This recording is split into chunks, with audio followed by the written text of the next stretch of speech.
আসসালামু আলাইকুম প্রিয় দর্শক, আমাদের রাজনৈতিক অঙ্গনে একটা নতুন বিতর্ক জন্ম নিয়েছে এবং আমার কেন জানি মনে হয় এই বিতর্কটা আগামীতে কি পর্যায়ে পৌঁছবে তার উপর আমাদের দেশের রাজনৈতিক গতি প্রকৃতি অনেকটাই নির্ভর করবে।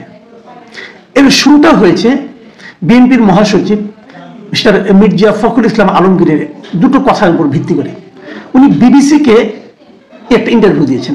সেই ইন্টারভিউতে উনি কি বলেছেন আমি আপনাদের ইন্টারভিউর প্রশ্নগুলো একটু পড়ে শুনে আপনারা নিজেরাও একটু উপলব্ধি করতে পারবেন। তাকে প্রশ্ন করা হয়েছিল যে এই সরকারের মেয়াদ নিয়ে অনেক কথা হয়েছে এবং নির্বাচন পর্যন্ত তো এই সরকারের মেয়াদ থাকবে, এটাই সবার ধারণা। এই হলো বিবিসির প্রশ্ন। মানে বিবিসি জানতে চেয়েছে যে নির্বাচন হওয়ার আগ পর্যন্ত এই সরকার থাকবে, এটাই সবার ধারণা। তার মানে এই সরকারের অধীনে একটা নির্বাচন হবে, এটাই বিবিসি বলতে চেয়েছে।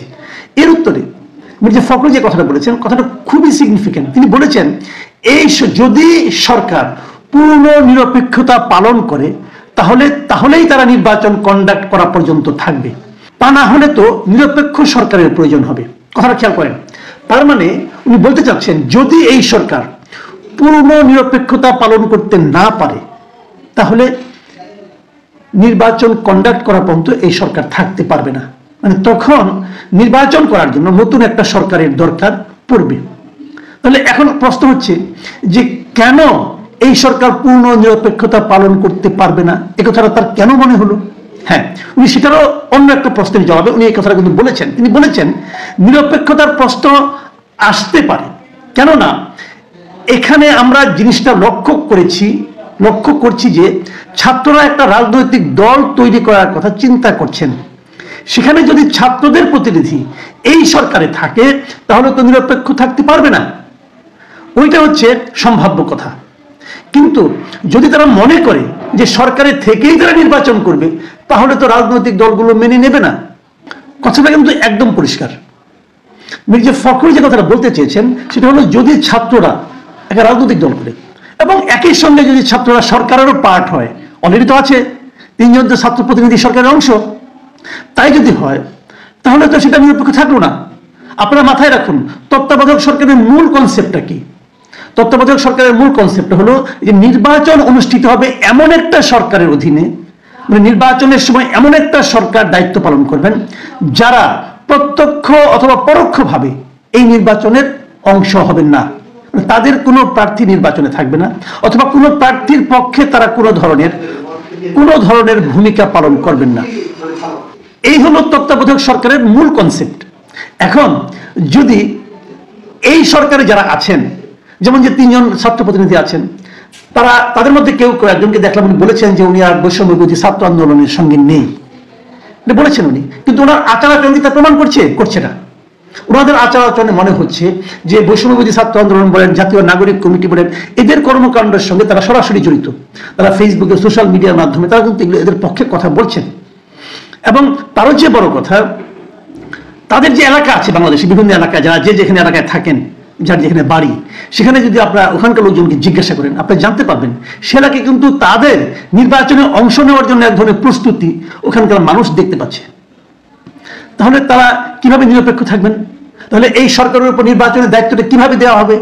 এই যে কথাগুলো, এই যে সমস্যাগুলো, এই প্রশ্নগুলো কিন্তু, এই সন্দেহগুলো কিন্তু মির্জা ফখরুল ইসলাম আলমগীরের কথা স্পষ্ট হয়ে গেছে। এবং সেই বিবেচনায় মির্জা ফখরুল ইসলাম আলমগীরের কথাগুলি আপনি কিন্তু উড়িয়ে দিতে পারেন না।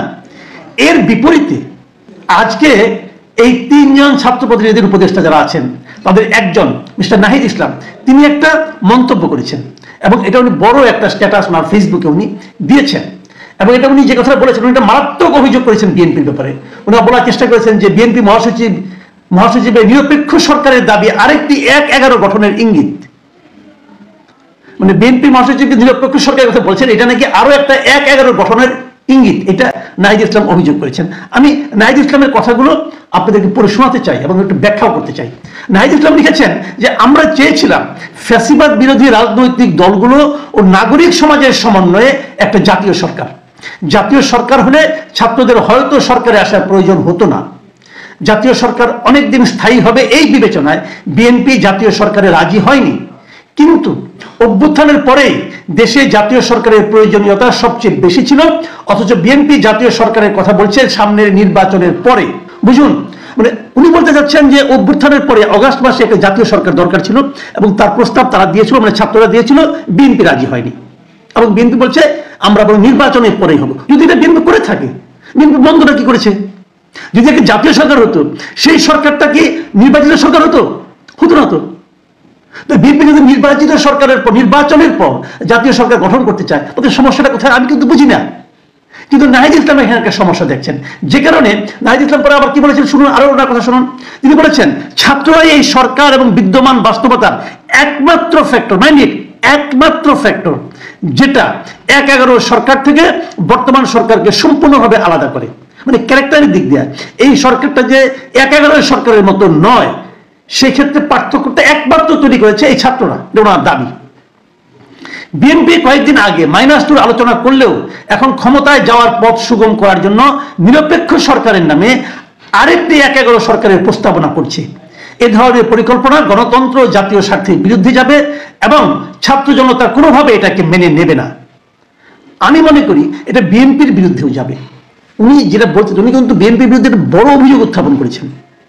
সেই বড় অভিযোগটা হলো বিএনপি নাকি আরেকটা ১/১১ পরিকল্পনা করছে। আমার প্রথম প্রশ্ন, ১/১১ হলে পর বিএনপির কি লাভ? এই প্রশ্নের জবাব নাহিদ ইসলাম দিন, শুনি একটু। আর ২ নম্বর হলো, যদি এই ধরনের পরিকল্পনা জাতীয় স্বার্থের বিরুদ্ধে, গণতন্ত্রের বিরুদ্ধে, তার মানে গণতন্ত্র এবং জাতীয় স্বার্থের বিরুদ্ধে বিএনপি সমালোচনা করছে, তার মানে কেন আমি বুঝতে পারছি না নাহিদ ইসলাম বিএনপির সঙ্গে একটা বিরোধ স্পষ্ট করে তুলছেন এবং সেটাকে ইনভাইট করছেন। আমার কাছে ক্লিয়ার না। এমনকি উনি ফিনিশিং বলেছেন বিএনপি যেটা করছে এটা নাকি বিএনপির বিরুদ্ধেও যাবে, বিএনপি বিরুদ্ধে যাবে, এটা উপলব্ধি করতে পারেন নাহিদ ইসলাম। বিএনপি নিজের বিরুদ্ধে ষড়যন্ত্র করছেন, এটা নাহিদ ইসলাম বলছেন। নাহিদ ইসলাম কি বিএনপির চেয়ে বড় বিএনপি? আমার কাছে বিষয়গুলো একদম ক্লিয়ার হয়নি।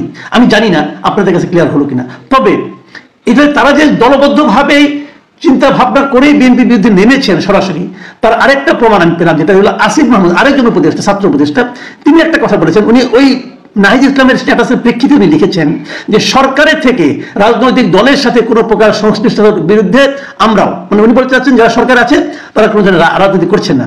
উপদেষ্টাদের কেউ রাজনীতি করলে সরকার থেকে বের হয়েই করবে। একই সঙ্গে রাজনৈতিক দলেরও সরকারের কাজে হস্তক্ষেপ করা অনুচিত।